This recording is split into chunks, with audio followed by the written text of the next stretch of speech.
Welcome back to those who were lucky enough to be in the breakout rooms. Hope you had as good a time as I did. I had a great time.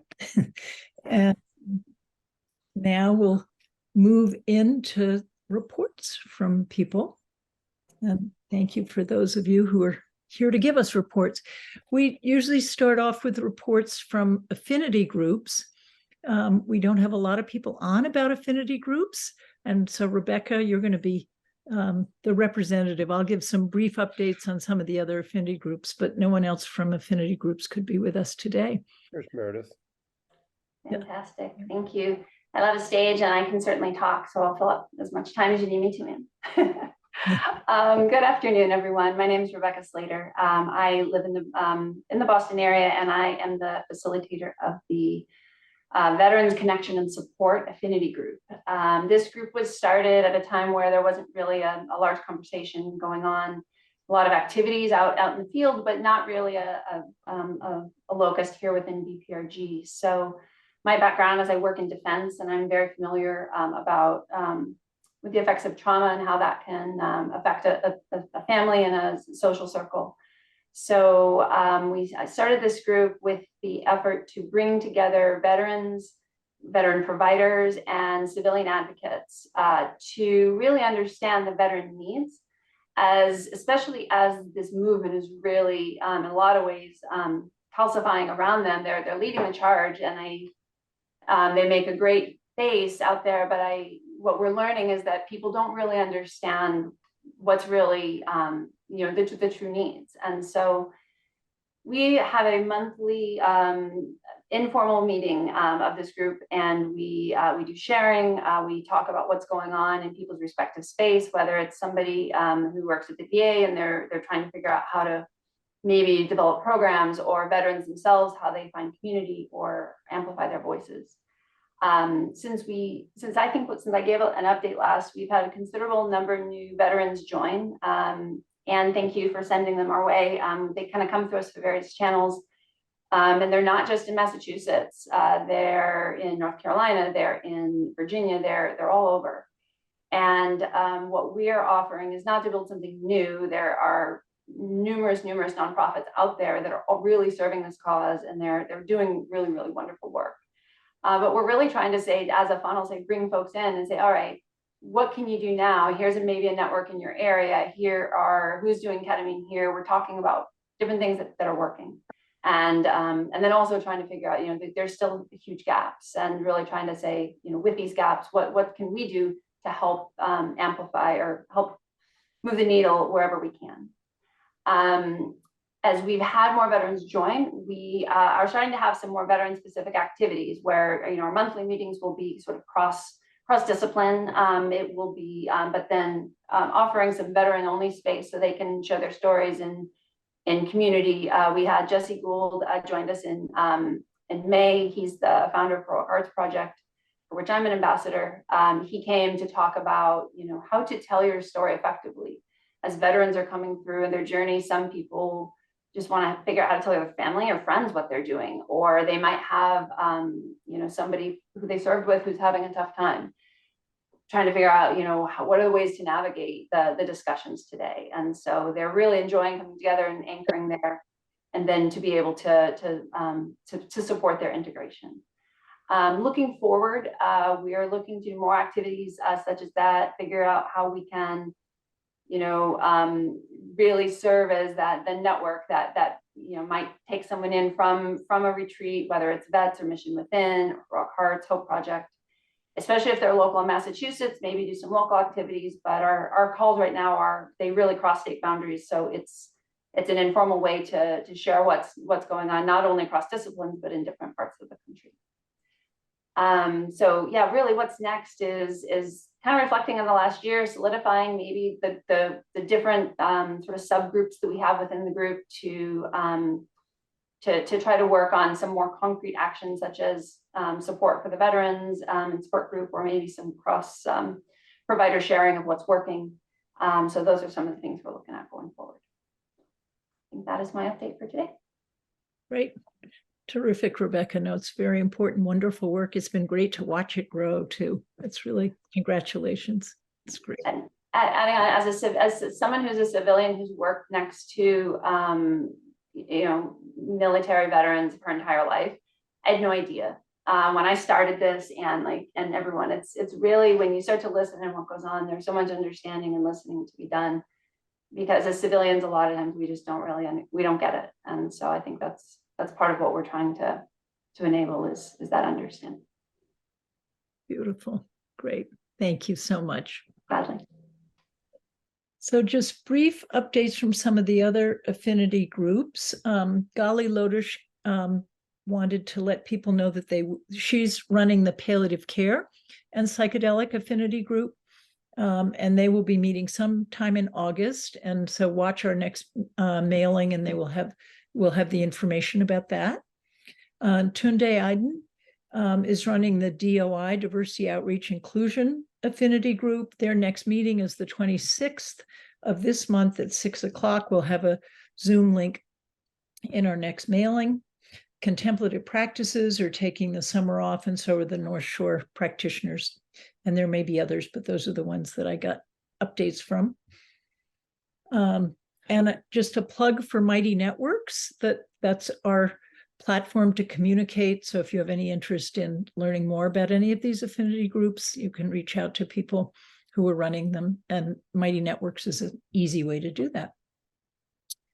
So now we have a lot of really interesting projects people have volunteered to tell us about. So let's start with our dear friend Elizabeth Ames, who's come on now every time to give us an update from the Ukraine, both UPRA, the Ukrainian Psychedelic Research Association, and Hot Heal Ukraine Trauma. So thank you, Elizabeth.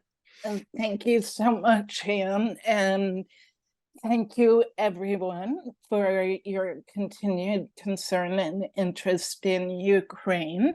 Yesterday was the 500th day of war since the February 24th invasion, and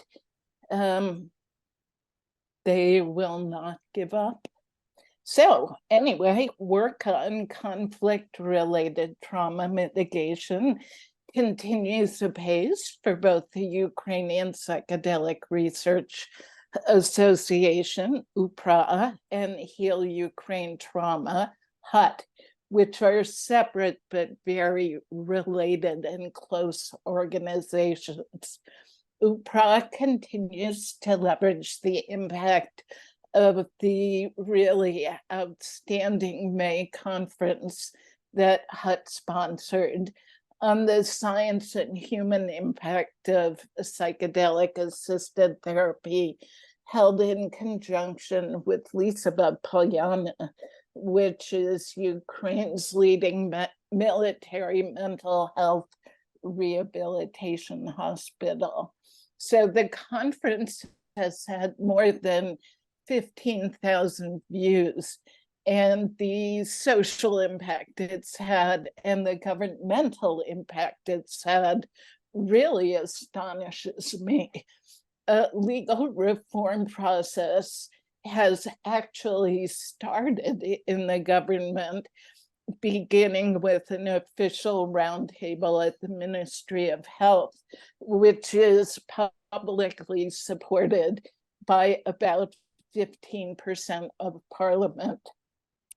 MAPS, working with Phoenix and UPRA, has invited 20 Ukrainians to participate in a pan-European therapist training, assuming logistics can be worked out, which obviously are really difficult with the war. UPRA is also working collectively with Dr. Jenny Phelps, Dr. Vlad Matranitsky, who runs the only ketamine clinic in Ukraine, and Heal Ukraine Trauma, to develop a training program for a group therapy model that we believe ultimately better meets the scale of need in Ukraine. And they'll be utilizing ketamine for the experience. Ketamine's off-label and legal in Ukraine.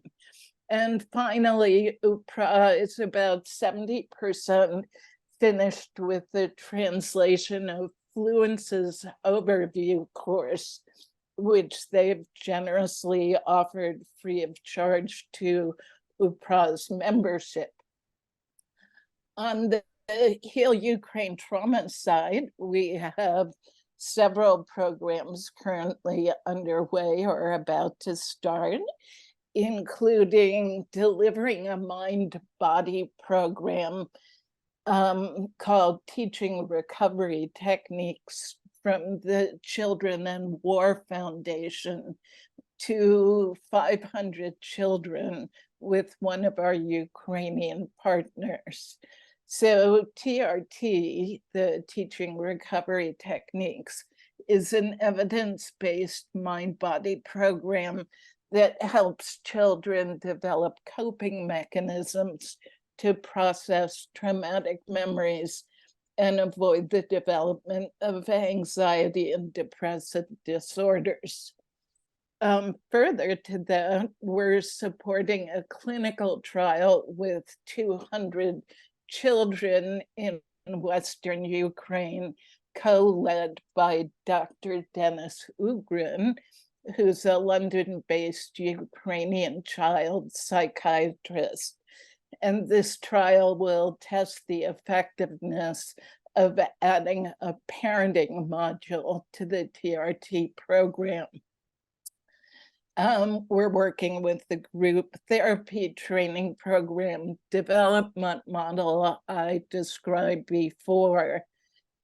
And we've begun a very rigorously structured research and ideation process using human-centered design principles to identify how we can use digital tools to support mental health in Ukraine and ultimately conflict zones more broadly.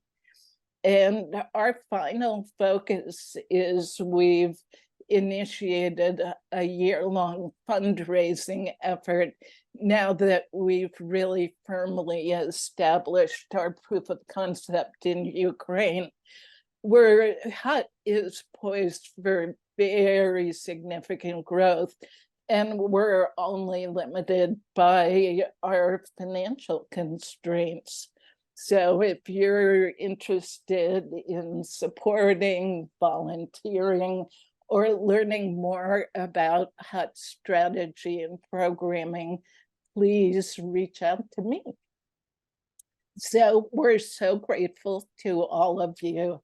And please remember Ukraine in your thoughts and prayers.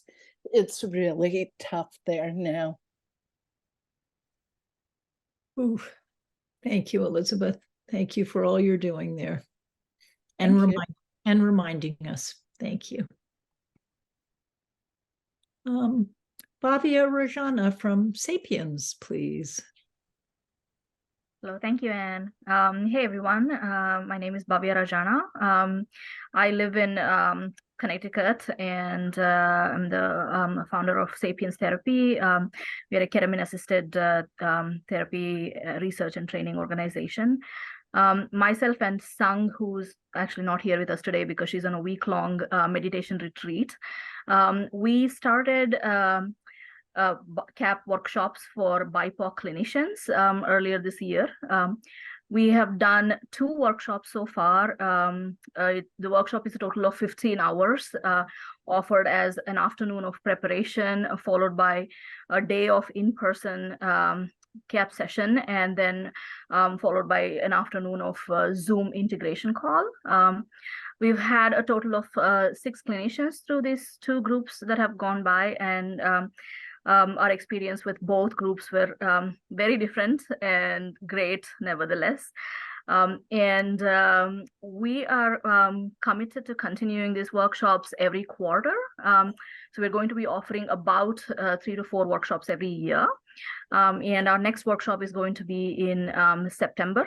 And our intention is also to improve access to clinicians working in these communities and to decrease the cost of these workshops. So we have created a scholarship fund to that end. And I will share with you guys the retreat info as well as the scholarship link.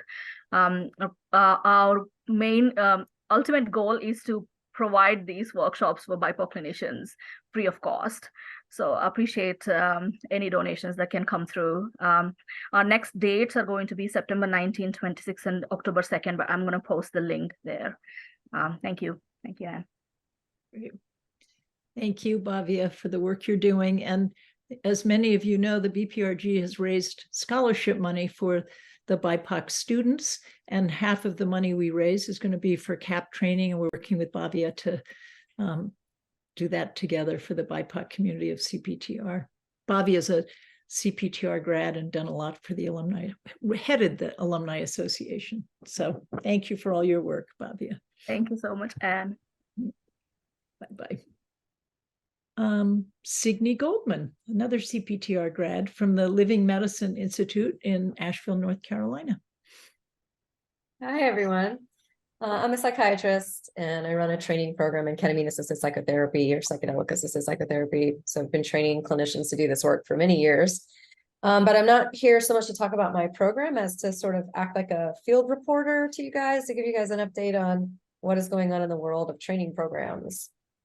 It's really interesting because it does kind of reflect the larger dynamics that were spoken to earlier in this group around conversations in this field in general, especially the tensions around the traditional underground providers and the medical model. That's characterized by a lot of different things. One of those is, what kind of credentialing do you really have to do this work? Do you need to be a licensed mental health provider? Traditionally, that has not been the case, but that's the sort of thing that the government or the legislative bodies like to see. A second big piece where this comes up is a decision around, like, how do you train around the spiritual aspects of this work? Something that the underground has traditionally held quite well, and the medical model has no frame of reference for. So most legislative bodies and most of people in the medical community would like to see this work medicalized in a way that's sort of a legitimate mental health intervention and brought into medicine. And yet most of the experienced skill sets don't exist in that community. They exist in more traditional underground communities, many of whom actually formed their practice styles originally around indigenous lineages. So that tension, or that like interesting like mix of different worldviews, is really present right now in this whole field of psychedelic assisted psychotherapy.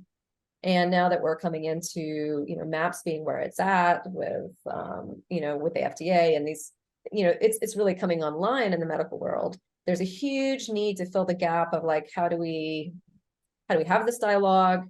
What is going to need to be required to be a provider in this field? Is what the medical community wants to see and what the government wants to see really what makes someone good at it? So on and so forth. So there's a lot of really interesting discussions going on in training world. So my intention is to come on maybe here every couple months and give you guys updates, because it's really evolving. So a first thing to speak to is that I think everyone knows there's a huge demand for trainings right now. The idea, especially where MAPS is poised right now, it's understood that these medicines are coming down the pipeline, and we're in the process of, them being able to be legally used, certainly at least in medical settings.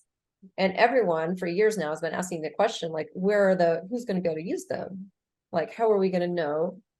Even the government wants to know this. How are we going to know who to give it to, who to allow to prescribe it? Like, there's no standardization. We can't just let anyone prescribe it. What are the standards? So that's been out there for a long time. So there's a real need for trainings. MAPS has been trying to meet that need on a large scale, and a lot of other training programs have come up on, especially in the ketamine space, and they have different philosophies and different emphases. And so all this has become a microcosm for all of these questions. And I'm not necessarily here to talk about where I land on them, rather to just like let you guys know what's going on with the dialogues out there, because it's a little bit of a microcosm for where we as a field are going to land, period. Like, what is this profession going to look like? And I'm sure it won't all be crystallized anytime soon, but it's definitely fermenting a lot. So I'll take you through a couple of the like big dialogue points I'm seeing. All of these showed up also at the conference quite vividly with different presenters or different, conversations that were happening. And there are also things that are just been out in the space in general. So it's kind of a fun, crazy update on like, where are we landing, people? What do we even think about all of these things? One thing, the first thing is, I said there's a big push to train therapists. MAPS's model includes therapists as part of the intervention. In fact, originally there was the dyad of 2, and now there's discussion about whether it can just be 1. But it's always understood that a trained therapist is part of that intervention. Interestingly, recently with the FDA guidelines that just came out the other day, which you guys may have seen, and also the paper that came out last month in Nature, from the kind of standards coming down, they made the point that according to the science, there's no evidence that a therapist or a therapeutic intervention actually makes any difference. So interestingly, you've got a big push to train psychotherapists, and at the same time, you've got the regulators coming down saying, we actually don't have data that a therapist or a therapy intervention makes any difference. How do we know it's not just the substance if you just leave them in the room with the substance? And they're not arguing that it does or doesn't. They're making the point that there's no data. And so we're all going on the assumption that the psychotherapist makes a difference, and yet they're not seeing data for that. And they're saying that needs to be clarified. And so that's a big discussion point that's out in the field right now. And that's obviously pushes a lot of people's buttons, and people have a lot of opinions about that. So you may hear a lot about that conversation coming out. Both those publications just came out recently. So there's definitely a lot being said about that. There's a conversation around standardizing training programs. So I run a training program. Fluence runs one, Prodigy runs one, Polaris runs one, IPI runs one, Naropa has one, CPTR has like an amazing large one that is like most of us have graduated from. Different people are doing experientials in different ways, all of this. So there's a big conversation around standards, like how do we standardize how therapists are taught? Because each of these people are teaching a little bit differently, because there's never been any gold standards around it. And it's a little bit of a Wild West in a way, where people are, controversies around who should be allowed to be trained. Do you have to have a credentialing or not? How much is spirituality included in the curriculum? What types of therapy interventions even make sense? Is it somatic pieces? Is it CBT? Is it IFS? What are the therapy modalities that are coming in? So those conversations are also happening. There's not a consensus, but that's also fermenting around out there. And there is a really interesting conversation behind the scenes around how manualized can we make the therapy intervention. And by manualized, for those of you who are not clinicians or researchers, meaning how reproducible and sort of scripted do you have to make this? Or can a therapist who's a good therapist just kind of do their thing? And people land on both sides of that. There's some super interesting thoughts and conversations that can be had around that, but that's also one of the debates that's out there. Next one is, should people be allowed to be trained in this work if they are not licensed mental health clinicians? So you have camps of people landing on they know they should be licensed mental health clinicians, and certainly the sort of medical community likes to see that. You have other training programs landing on the side of, no, we can train people to be guides and sitters if they have other kinds of backgrounds or from other kind of healing professions. And then that brings in a whole nother discussion that's out there, which is, what is the difference between a psychedelic assisted psychotherapist and a guide or a sitter? What is that? So are we just lumping them, calling them all the same thing, or are those very distinctly different things? There are schools of thought that are teaching psychedelic assisted psychotherapy as an active psychotherapy intervention, like you're doing a lot of psychotherapy while the person's in the altered state. There's other schools of thought that are using more traditional models around sitting, or working as a sitter or guide and doing integration afterwards. Those are very, very different interventions. So from the point of view of FDA and the sort of regulatory people, these are very, very different products. And so there's a lot of needing to parse that out and understand what is what from the point of view of legalizing things or moving it into a legal medicalized model. So wherever you land on that. So these are also discussions that are being had. Retreats are a big area of controversy right now. Most training programs offer retreats. We do, and many other do. The conversations around retreats are, well, one, this is who comes to those. Does it have to be a licensed mental health provider, like a psychotherapist who's already trained and in practice, or can that be open to other people? So that piece I've already named, but that definitely comes up in retreats. And then if you are training therapists, or if you're training providers, if you're a training program, can you administer or prescribe the medicine, say ketamine, without the person having a diagnosis? Do we have to diagnose people to administer the medicine to them? That implies that anyone coming in for training has to have a mental health diagnosis. That doesn't really make sense, but there's a gray area there that where the legislation and the sort of legal pieces haven't caught up. And so that's out there.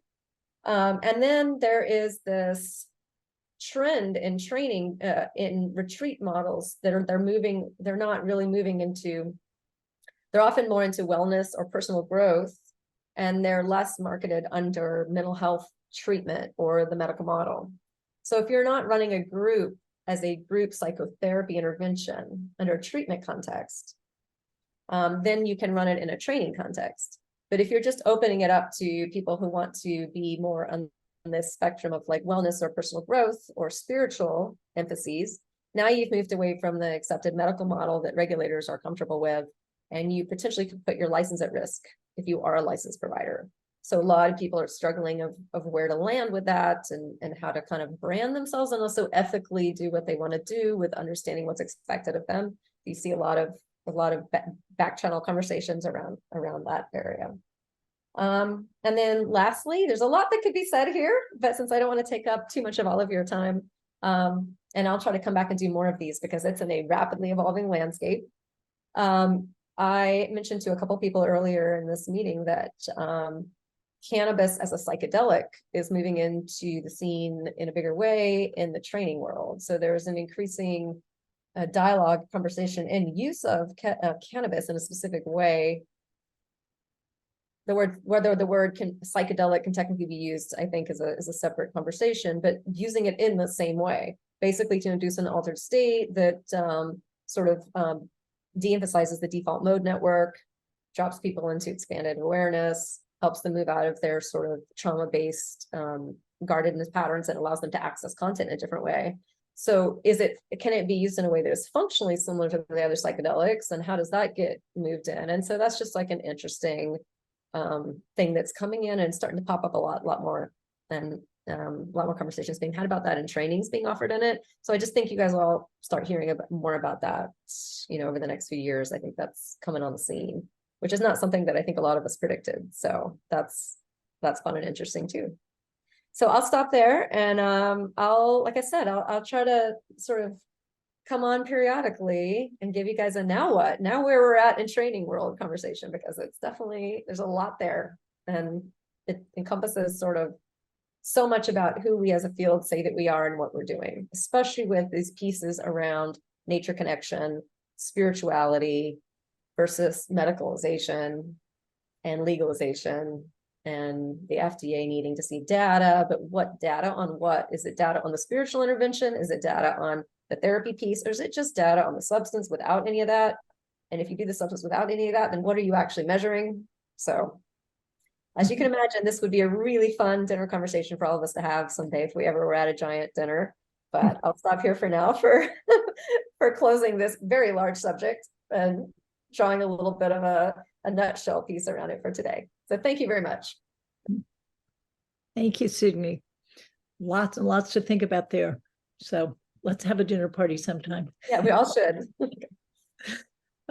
Next, Anand Thomas, talking about Overground and Mandela Cap, please. Hello, everyone. Hello. Hi, I just want to see everyone's face. There we go. I can see everyone. Hi. Our program is focused on providing healing, holding, focused care to frontline healthcare workers and healers and people in the healing professions. We have a retreat style program. Our next cohort is recruiting now. Can I share my screen? Is that okay? Oh. Someone is at the front door. Oh. Everything's happening all at once. Hold on 1 second. Let me just silence that. So we have, it's called Mandala Cap. Our focus is healers, healing healers, addressing moral injury and burnout, and frontline healthcare workers and therapists. And our next program starts November 1st, and goes to November 8th. It's a hybrid Zoom and in-person workshop. It includes Zoom prep, 3 days of in-person experiential group CAP therapy, and another Zoom completion day. And then we have ongoing offerings providing community and support and as a monthly Zoom meeting. The eligibility for the program, all participants are required to be licensed, practicing, or recently retired from the healthcare profession. And that includes therapists, counselors, nurses, advanced practice nurses, MDs, PAs, anyone in the healing professions.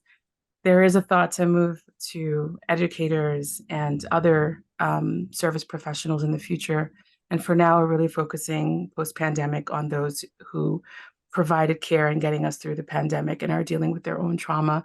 And a lot of people who are dealing with transitioning and how they bring their work that we're doing into their careers when it seems that our healthcare environment is so disjointed from spiritually healthy healing and personal growth and interaction with the system as it's structured. So many people come to our program because they're at a crossroads. They really want to leave the profession, and there's something that's pulling them in a different direction, and they're wondering, how do I stay and be myself fully? And how do I connect to what got me wanting to be a healthcare provider, wanting to provide care, and how do I sustain myself within that? How do I sustain my own sense of self, my own sense of self-care, while I give so much of myself to others? And what we create in our program is an opportunity to receive care. For many of us who are care providers, it's really hard to let go and receive and have and be given to and be loved and have that space to let go of the need to control or administer to others.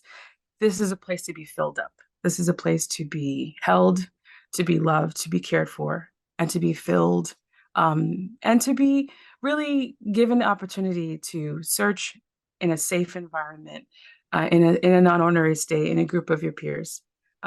So our program prices are going up in August 1st. So we wanted to announce it to the BPRG and give people the opportunity to apply at a lower.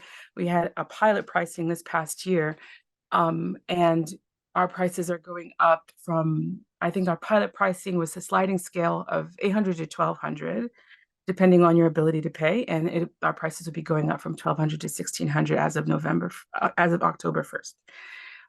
So we wanted to give the BPRG early entry opportunity to get in on those pilot pricing. Our program includes preparatory and integration work, as well as guided meditation, sacred ceremony, somatic and parts work, movement, group processes, meditation, and self-love enhancing practices. So it's really a great opportunity to be in the work with colleagues in a safe environment, and to create community at the same time. So please visit us, overgroundmed.com/mandala, or on Facebook as Overground Med. And we're also on Instagram as Overground Med. And I can post all the links in the chat. So thank you very much. Thank you so much, Anna. It's such important work. Look forward to hearing more. Meredith Thomas from Thank You Life, welcome. I know this is the first time you've been at a meeting, and we look forward to hearing about your project, Meredith. Thank you. Thank you, Anne. And honestly, I'm so happy to be here. I'm having kind of the same feeling that I had at the conference of just this psychedelic space is so broad. It's addressing so many different issues and so many beautiful people in it. So anyway, I'm very happy to be here. So Thank You Life.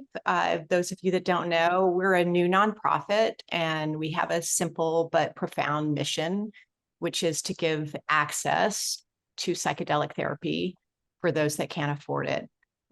And we have a focus right now on traditionally under-resourced, underserved communities.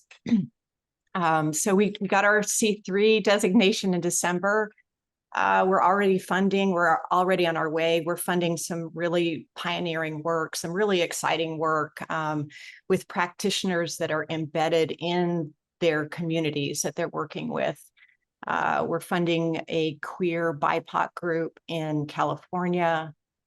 We are doing this, another one, we're funding Navajo families to get ketamine assisted psychotherapy.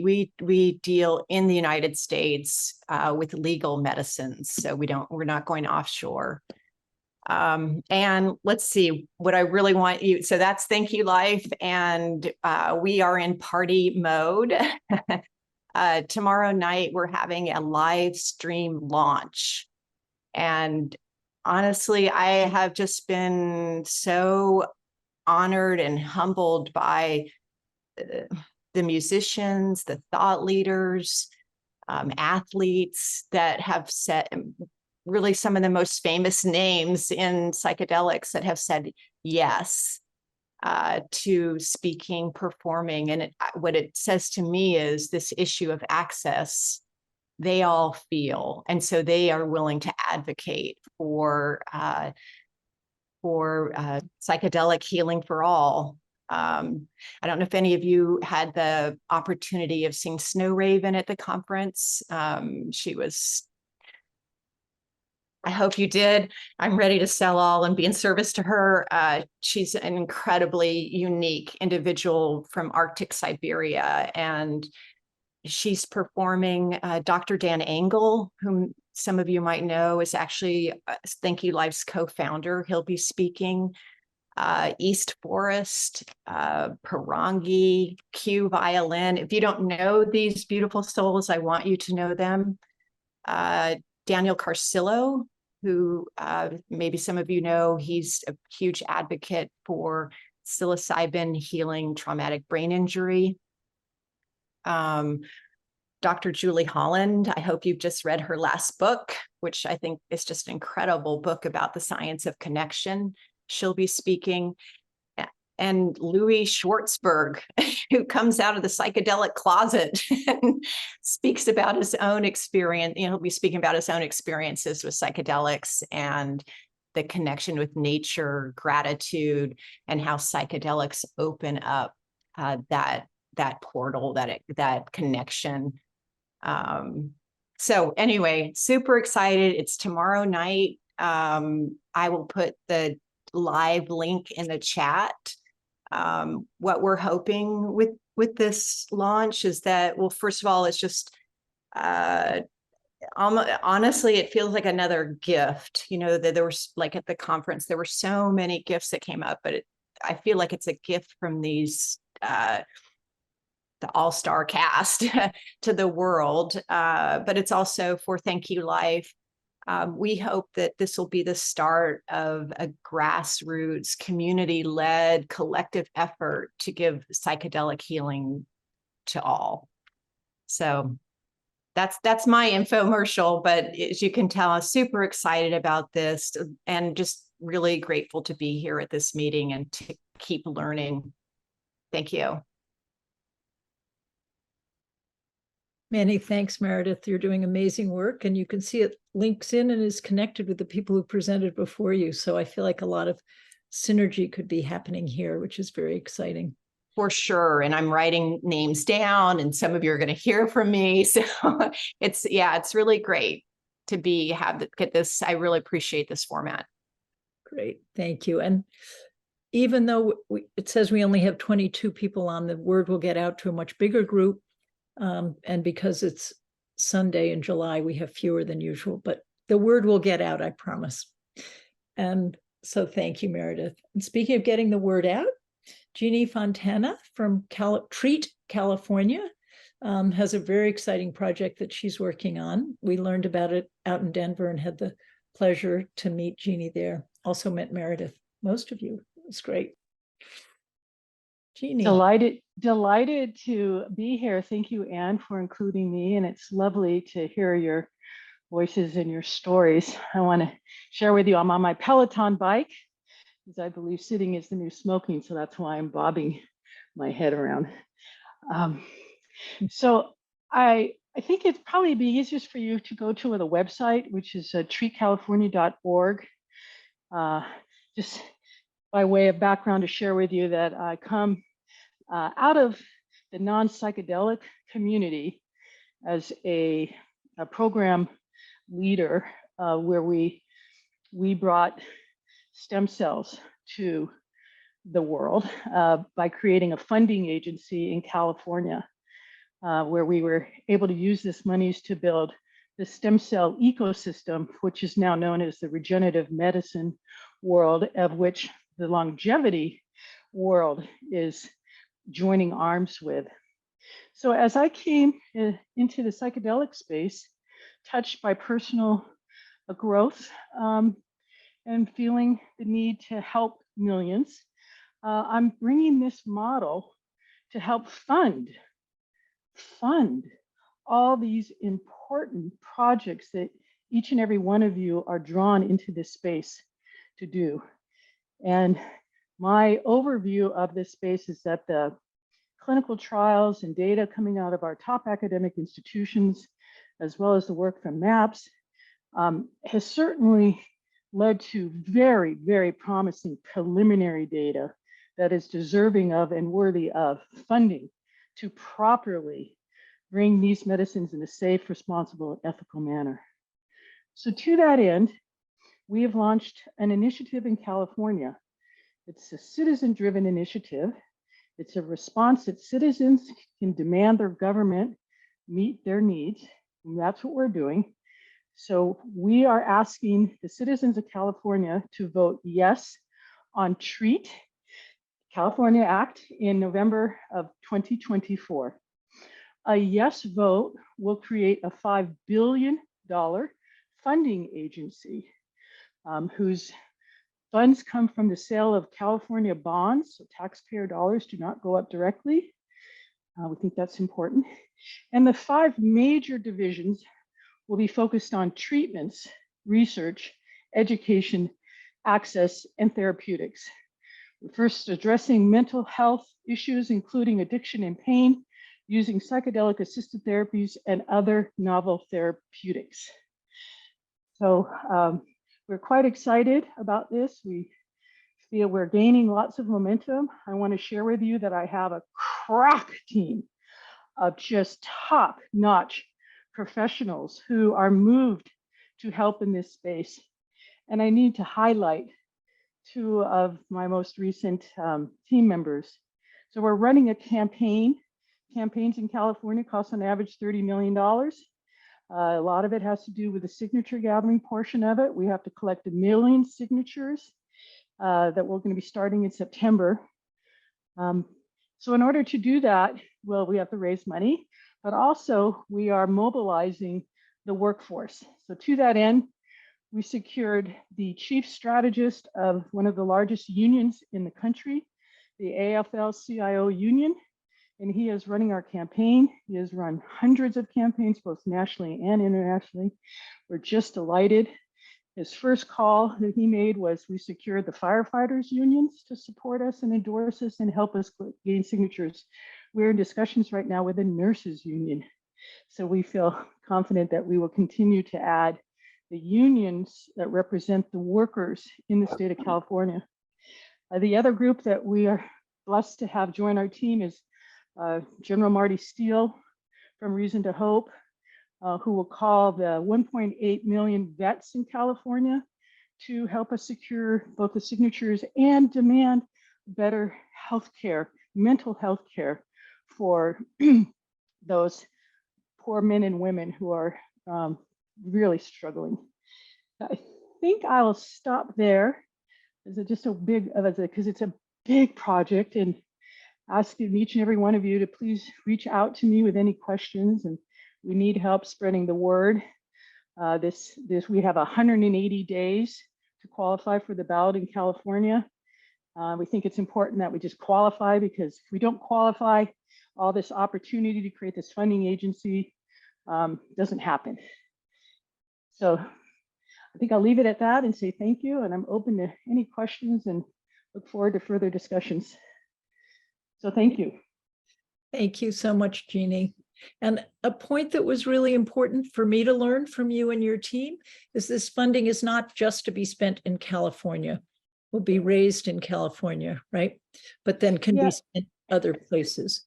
It can. I want to highlight that our goal, we're running like a for-profit company, but instead of having our shareholder value be the goal, our goal is to, and I'm using the word patients as a clinician, improve patient outcomes, cost-effective and accessible to all.